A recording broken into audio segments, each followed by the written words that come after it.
Hello दोस्तों, आज हम लोग CTET के इंक्लूसिव एजुकेशन मतलब समावेशी शिक्षा के बारे में अध्ययन करेंगे और इस टॉपिक से रिलेटेड इस वीडियो में MCQ भी करेंगे जिससे कि ये बहुत अच्छा से याद हो सके, क्योंकि इसको बहुत बढ़िया से पढ़ना ज़रूरी है। यह CTET में हर वर्ष प्रत्येक वर्ष CTET के एग्ज़ाम में पेपर 1 और पेपर 2 में आता रहता है। यह पेपर 1 और पेपर 2 के लिए दोनों के लिए इम्पोर्टेंट है। तो मैं स्टार्ट करता हूँ इस समावेशी शिक्षा को समझने के लिए। तैयार हो जाओ।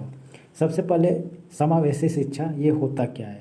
तो इसमें होता क्या है कि यह जो शब्द है समावेशी मतलब सभी बच्चों को एक साथ लेकर साथ में पढ़ाना होता है। जैसे कोई गरीब है, कोई अमीर है, कोई बोलचाल की भाषा में कमज़ोर है, कोई हिंदी जानता है, कोई भोजपुरी जानता है, कोई वो दोनों में से कोई भाषा नहीं जानता है, उन सभी बच्चों को एक ही साथ पढ़ाना ही समावेशी शिक्षा कहलाता है। तो इसमें समावेशी शिक्षा वह शिक्षा है जिसमें सामान्य बच्चों, विशेष आवश्यकता वाले बच्चों को एक साथ समान अवसर देकर पढ़ाया जाता है। अर्थात कोई भी बच्चा जैसे कि जाति, भाषा, गरीबी, विकलांगता, बुद्धि स्तर या लिंग के कारण शिक्षा से वंचित न रह जाए, ये इसका उद्देश्य होता है। इसका मुख्य विचार क्या है कि शिक्षा सभी के लिए मतलब प्रत्येक बच्चे के लिए शिक्षा अनिवार्य है। समान अवसर देना है सभी बच्चों को, जो तेज है, जो कमज़ोर है, सभी को बराबर अवसर देना है। भेदभाव रहित वातावरण रहेगा, उसमें भेदभाव नहीं किया जाएगा। विविधता का सम्मान किया जाएगा। विविधता का सम्मान का मतलब ये होता है कि सभी बच्चों को एक साथ एकदम पढ़ाना अनिवार्य है। सभी बच्चों की भागीदारी उसमें निश्चित रहेगी, मतलब सभी बच्चे उसमें भाग लेंगे, समझेंगे, सीखेंगे। उदाहरण के लिए यह है कि यदि कक्षा में एक दृष्टिबाधित बच्चा है तो शिक्षक उसे ब्रेल पुस्तक देता है और बाकी बच्चों के साथ बैठाकर पढ़ाता है। तो यही क्या है, यही समावेशी शिक्षा है। समावेशी शिक्षा का उद्देश्य क्या है? सभी बच्चों को समान शिक्षा देना, आत्मविश्वास बढ़ाना, बच्चों में आत्मविश्वास बढ़ाना, गलती करने पर डांटना नहीं, डांटने पर आत्मविश्वास खराब हो जाता है। सामाजिक समायोजन कराना, भेदभाव समाप्त करना, प्रतिभा विकसित करना, ये इसका मुख्य उद्देश्य है। इसी पर हम लोग MCQ करेंगे तो उसमें ये देखने को मिलने वाला है। अब यहाँ पे है समावेशी शिक्षा का सिद्धांत। मुख्य सिद्धांत क्या है? प्रत्येक बच्चा सीख सकता है। यह समावेशी शिक्षा मानता है कि हर बच्चा सीख सकता है, सभी में उतनी क्वालिटी होती है कि वो सीख जाए। हर बच्चा प्रत्येक से अलग है, सीखने की गति अलग होती है, सभी बच्चे एक जैसे नहीं सीखते, सब अलग अलग ढंग से सीखते हैं। सहयोगात्मक वातावरण आवश्यक है। बच्चा ना समझ पाए तो उसको उस ढंग से बताना है कि वो सीखना शुरू कर दे और वो पढ़ाई में रुचि लेना शुरू करे। शिक्षक का व्यवहार सकारात्मक होना चाहिए, ये नहीं कि वो किसी को डांटे मारे, ऐसा शिक्षक का व्यवहार नहीं होना चाहिए। विशेष आवश्यकता वाले बच्चे CWSN मतलब चिल्ड्रेन विद स्पेशल नीड्स, ये विशेष आवश्यकता वाले बच्चे, इसको विशेष आवश्यकता क्यों कहा गया है? क्योंकि इन बच्चों में थोड़ी सी कुछ शारीरिक या फिर मानसिक कमी रहती है जिससे वो मतलब सीखने में उन बच्चों को दिक्कत होती है, तो उसे ही विशेष आवश्यकता वाले बच्चे मतलब चिल्ड्रेन विद स्पेशल नीड्स कहा गया है। ऐसे बच्चे जिन्हें सामान्य बच्चों से अलग शैक्षिक सहायता चाहिए, वो शैक्षिक सहायता के लिए ये बातें बताई गई है। जैसे ये कितने प्रकार का होता है, प्रकार मैं यहाँ पे लिखा हूँ। दृष्टिबाधित, ये विशेष आवश्यकता वाले बच्चों के अंतर्गत आएगा। श्रवण बाधित मतलब दृष्टिबाधित मतलब देखने में दिक्कत, दृष्टिबाधित मतलब देखने में दिक्कत होता है, अस्पष्ट कोई भी शब्द है दिखाई नहीं देता। श्रवण बाधित मतलब सुनने में दिक्कत होती है, कन्फ्यूजन हो जाता है कि क्या बोला गया। मानसिक मंदता मतलब कि ये दिमाग में प्रॉब्लम होती है, धीमे सीखने की गति होती है। ऑटिज्म होता है, यह विशेष आवश्यकता मतलब CWSN के अंतर्गत आएगा। ADHD हो गया, शारीरिक विकलांगता हो गया, ये CN child with special need के अंतर्गत आएगा, CWSN। ठीक है।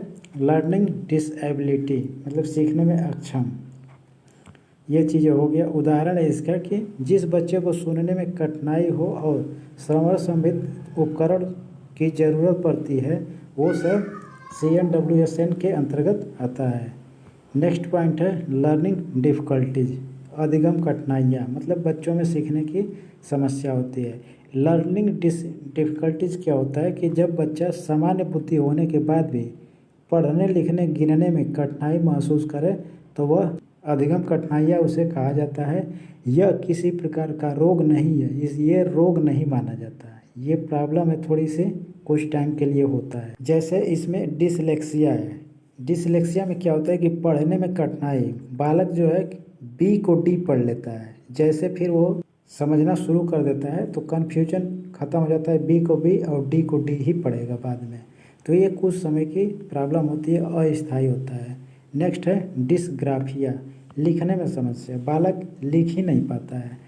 फिर नेक्स्ट है डिसकैलकुलिया, गणने में दिक्कत होता है, जैसे कि ये गणना नहीं कर पाता बालक, कैसे जोड़ा घटाया जाएगा उसकी समझ नहीं होती है, तो ये डिसकैलकुलिया प्रॉब्लम है। नेक्स्ट पॉइंट है गिफ्टेड चाइल्ड, प्रतिभाशाली बालक, ऐसे बच्चे जिसकी बुद्धि सामान्य से अधिक होती है, सामान्य से थोड़ा सा अधिक होती है, मतलब जिसका आईक्यू, जैसे आईक्यू तो 100 से 110, तो उससे थोड़ा ये अधिक, सामान्य की 110 होता है और प्रतिभाशाली बालक का 110 से थोड़ा अधिक होगा, चाहे वो जितना अधिक हो सके। तो ये चीज़ होती है गिफ्टेड चाइल्ड की।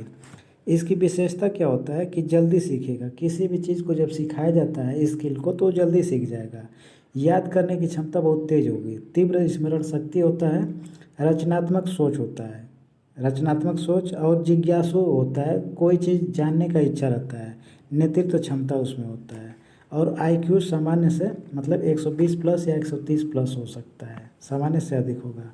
उदाहरण जैसे है, उदाहरण कि 8 वर्ष का अगर बालक है तो 10वीं स्तर का गणित हल कर लेगा तो वो गिफ्टेड चाइल्ड कहलाता है, क्योंकि 8 वर्ष का हर कोई बच्चा गणित में उतना तेज नहीं होता है, 10वीं कक्षा का लगा ले रहा है तो वो गिफ्टेड हो गया।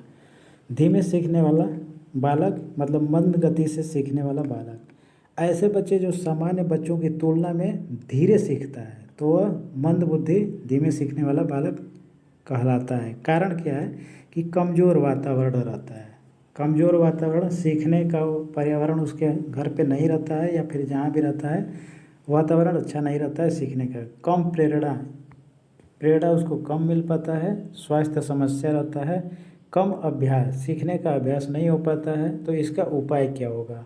उपाय यह है कि पुनरावृत्ति, किसी भी चीज़ को वो बार बार दोहराएगा तो वो सीखना शुरू कर देगा, याद होगा, और उसको समझाने के लिए सरल भाषा का प्रयोग करना होगा, और उसको थोड़ा सा अच्छे स्थिति में लाने के लिए व्यक्तिगत ध्यान देना पड़ेगा, अच्छा से ध्यान देना पड़ेगा, और प्रेरणा से परिपूर्ण उसको करना पड़ेगा। डिसेबल्ड चाइल्ड, विकलांग बालक, ऐसे बच्चे जिसमें शारीरिक मानसिक या संवेदी कमी हो, शरीर में छोटा सा चाहे बड़ा कमी हो, मानसिक कोई प्रॉब्लम हो तो वह डिसेबल्ड चाइल्ड कहलाता है। इसका प्रकार यह नीचे लिखा हूँ। दृष्टि बाधित मतलब देखने में दिक्कत, ये शारीरिक प्रॉब्लम हो गया। श्रवण बाधित, सुनने में प्रॉब्लम हो गई। अस्थि बाधित, ये हड्डियों में कोई प्रॉब्लम हो जाती है। मानसिक विकलांगता, ये चीज़ डिसेबल के अंतर्गत आता है। अब यहाँ से इंक्लूसिव क्लासरूम में शिक्षक की भूमिका क्या होती है ये जानना होगा। तो क्या करना होगा? भेदभाव बच्चों में नहीं करना है, अलग अलग विधियाँ अपनाना है बच्चों को पढ़ाने सिखाने के लिए, सहयोगी वातावरण बनाना है, बच्चे को सहयोग देना है पढ़ाई के रूप में, जैसे कि कैसे वो सीख जाए उसमें ज़्यादा से ज़्यादा मेहनत करना है। टीएलएम का प्रयोग करना है बच्चों को सिखाने के लिए। टीएलएम जैसे कि कोई सामग्री लाकर दिखाकर उस ढंग से सिखाना है जिससे आसानी से सीख पाए। और इंडिविजुअल डिफरेंसेस का ध्यान देना पड़ेगा, उसे समझना पड़ेगा, तो ये करना होगा। नेक्स्ट पॉइंट है, ये इम्पोर्टेंट है, इम्पोर्टेंट एक्ट्स एंड पॉलिसीज, महत्वपूर्ण अधिनियम या फिर नीतियाँ। RTE act, right to education act 2009, ये आया था किस कार्य के लिए? तो इसका उद्देश्य था 6 से 14 वर्ष के बच्चों को मुफ्त और निःशुल्क शिक्षा। आरपीडब्ल्यूडी एक्ट 2016 में आया था। पूछ देगा कि किस वर्ष आएगा तो ये याद रखना पड़ेगा। तो आरपीडब्ल्यूडी एक्ट आया था 2016 में, विकलांग व्यक्तियों के अधिकार के लिए इसमें बात की गई है। और नेक्स्ट है एनईपी 2020, नेशनल एजुकेशन पॉलिसी है 2020, समावेशी शिक्षा एवं समान शिक्षा पर इसमें बल दिया गया है। और यहाँ से वन लाइन रिवीजन कर लेते हैं हम लोग। इंक्लूसिव एजुकेशन मतलब सब साथ पढ़े, सभी बच्चों को एक साथ पढ़ाना है। डिसलेक्सिया मतलब होता है पढ़ने की समस्या। डिस्ग्राफिया इसमें लिखने की समस्या होती है। डिसकैलकुलिया गणित समस्या रहता है। गिफ्टेड मतलब प्रतिभाशाली। स्लो लर्नर मतलब धीमे सीखने वाला बालक। डिसेबल्ड मतलब विकलांग बच्चा। अब यहाँ से हम लोग थ्योरी से रिलेटेड, जो हम लोगों ने थ्योरी पढ़ा है उससे रिलेटेड अब हम लोग एमसीक्यू करेंगे, जिससे कि समावेशी शिक्षा और बढ़िया से याद हो सके। तो क्वेश्चन नंबर 1 से स्टार्ट में करने जा रहा हूँ। क्वेश्चन नंबर 1 यहाँ पे है, समावेशी शिक्षा का मुख्य उद्देश्य क्या है? केवल प्रतिभाशाली बच्चों को पढ़ाना, सभी बच्चों को समान अवसर देना, केवल दिव्यांग बच्चों को पढ़ाना, केवल कमज़ोर बच्चों को पढ़ाना। तो समावेशी का मतलब होता है कि सभी बच्चे, हर प्रकार के बच्चा एक ही क्लास में पढ़ेगा, एक साथ पढ़ेगा, एक विद्यालय में पढ़ेगा। तो क्या होगा कि सभी बच्चों को समान अवसर देना। ये वाला ऑप्शन यहाँ पे एकदम सही था। नेक्स्ट है, डिसलेक्सिया किससे संबंधित है? लिखने से, पढ़ने से, गणना से, सुनने से। डिसलेक्सिया ये पढ़ने से संबंधित प्रॉब्लम है। नेक्स्ट है, प्रतिभाशाली बच्चों की सबसे प्रमुख विशेषता इसमें से कौन है? धीमा सीखना, कम आईक्यू, शीघ्र अधिगम, असामाजिक होना। प्रतिभाशाली बच्चे की बात कर रहा है, तो धीमे सीखेगा प्रतिभाशाली बच्चा? नहीं। कम आईक्यू तो नहीं होगा। शीघ्र अधिगम होगा या फिर असामाजिक होना? तो शीघ्र अधिगम होगा, असामाजिक नहीं होता है। शीघ्र अधिगम होगा, तेज सीखेगा। नेक्स्ट है, स्लो लर्नर के लिए सबसे उपयुक्त विधि इसमें से कौन है? दंड देना, तेजी से पढ़ाना, पुनरावृत्ति और सरल भाषा, अनदेखा करना। स्लो लर्नर मतलब धीमे सीखने वाला बालक, उसके लिए उपयुक्त विधि इसमें से क्या होना चाहिए कि जो वो सीख पाए? तो तेज़ी से पढ़ाना नहीं चाहिए, वो तो और नहीं सीख पाएगा। दंड नहीं देना है किसी भी बच्चे को, चाहे वो तेज़ सीखने वाला हो, चाहे वो धीमे सीखने वाला हो। किसी भी बच्चे को अनदेखा नहीं करना है। तो यहाँ पे सही उपयुक्त विधि है पुनरावृत्ति और सरल भाषा में पढ़ाना। नेक्स्ट है, समावेशी शिक्षा किस पर आधारित है? प्रतियोगिता, भेदभाव, समानता, अलगाव। समावेशी शिक्षा किस पर आधारित है? बहुत आसान क्वेश्चन है। तो ये समानता पर आधारित है, सभी बच्चों को समान अवसर देना है, समावेशी शिक्षा का सिद्धांत है। डिसकैलकुलिया संबंधित है किससे? गणितीय कठिनाई, बोलने की समस्या, सुनने की समस्या, लिखने की समस्या।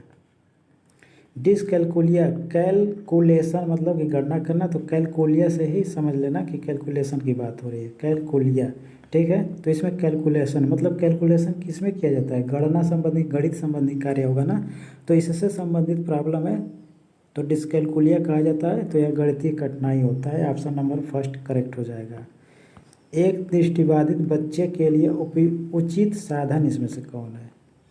चाक, ब्रेल, ध्वनि विस्तारक यंत्र, चार्ट। दृष्टिबाधित मतलब है तो देखने में प्रॉब्लम होगी, देख नहीं पा रहा है, तो उसके लिए क्या ज़रूरी होगा? उस समय देखने में समस्या है तो क्या ज़रूरी होगा? ब्रेल बिल्कुल होगा। ध्वनि ये तो सुनने के लिए होगा, सुनने वाली तो प्रॉब्लम है ही नहीं। चार्ट ये देने पर वो देख पाएगा नहीं, चाक भी नहीं देख पाएगा, तो ब्रेल से बिना देखे स्पर्श करके वो सीख जाएगा। तो ब्रेल इसका करेक्ट आंसर हो जाएगा। अगला क्वेश्चन है कि प्रतिभाशाली बालक के लिए शिक्षक क्या करे? रोक दे, अतिरिक्त चुनौतीपूर्ण कार्य दे, दंड दे, अलग बैठाए।